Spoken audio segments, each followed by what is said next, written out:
I use the code because that was our number one biggest thing to do. When you go get x-rays, we have a protocol. A hand is 3 pictures in different ways. A neck is 5, 6, 7, depending on what the doctor wants. So if the doctor just pick up a code and said, I want a knee, and put it in and bring it to us, and then when it comes to me and I grab it and I see that knee, I'm like, what is knee? I was getting a little bit angry.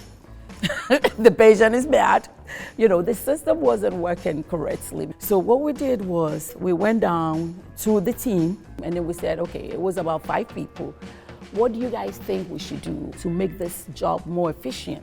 And we realized that the biggest thing that we need to be solved right away was the code. So we went to rheumatology and then we told them about it. And to our surprise, they have no idea. So far as they can say, a head is a head, a hand is a hand, a toe is a toe. And we're like, no, we do have a system. We realized that because when we went to sit down and talk to them, this is my problem. I'm talking to you. I'm not talking to management. After doing that, we noticed that, you know, it was coming down, and it really went really down. And we get that, and that's our number one achievement. We just, we love it. One of our first things was we had distress thermometers, and we found that new patients are the ones that are supposed to get this distress thermometer, which is to find out if they need extra help in other areas, to check if people need help with food, insurance, transportation, housing, and psychological kind of stuff as well, you know, social needs as well as physical.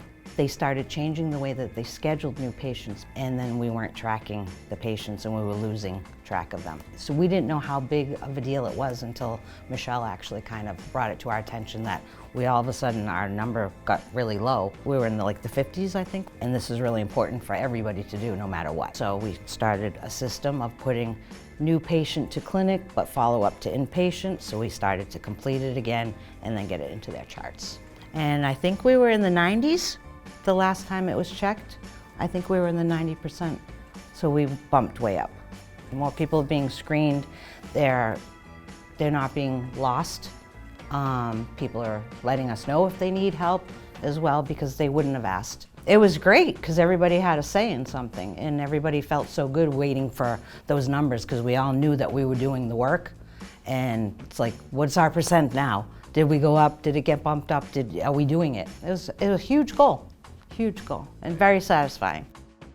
We have this work queue and it has all the orders that are placed for each patient. So at one point that work queue was up to 1,700 orders that we needed to schedule. It was just really hard to manage because we had staffing issues. So that was one of the biggest UBT projects that we started working on. So once we had a lead come in, we had some structure in the office. She implemented some specifics for roles, so you know what you're working on when you come in every day. It was, with that organization, we were able to focus on the tasks that were specific to us.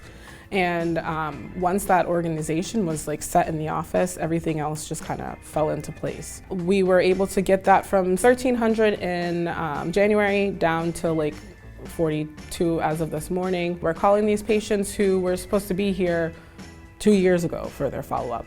And they're super happy to hear from you. This project was the way that we were really able to show our patients we're here for you and we care, and that was a great thing. Everybody and everything in the department was affected in an immensely positive way.